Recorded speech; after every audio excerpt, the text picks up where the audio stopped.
ఇదే చేయలేకపోయావు. హౌస్కి వెళ్ళి విన్నర్ అయిపోదామని అనుకున్నావు. కరెక్ట్గా చెప్పింది శ్రీముఖక్క. ఇదే చేయలేకపోయింది. ఇంకా హౌస్లో గేమ్ ఏం ఆడుతుంది?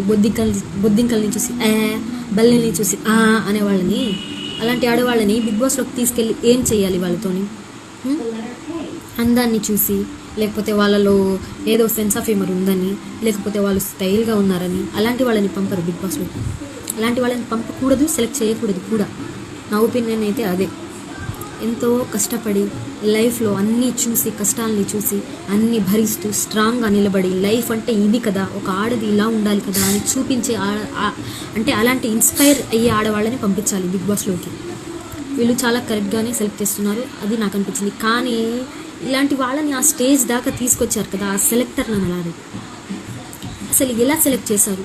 ఎంతో కష్టపడి చేసిన నాలాంటి వాళ్ళని పట్టించుకోకుండా ఫస్ట్లోనే రిజెక్షన్ మెయిల్స్ పంపించేసి అసలు ఎలా సెలెక్ట్ చేశారు? నాకు అసలు కొంచెం కూడా అర్థం కావట్లేదు.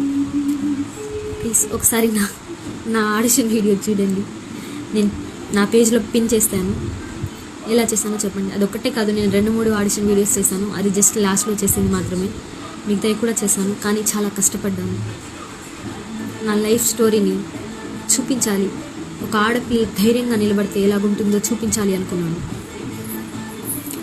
చేద్దాం, ట్రై చేద్దాం, నెక్స్ట్ టైం అయినా ట్రై చేద్దాం. కానీ ఇలాంటి వాళ్ళని సెలెక్ట్ చేసినందుకు మాత్రం ఆ సెలెక్టర్లని నిజంగా ఏమనాలో నాకు అర్థం కావట్లేదు. మీ ఒపీనియన్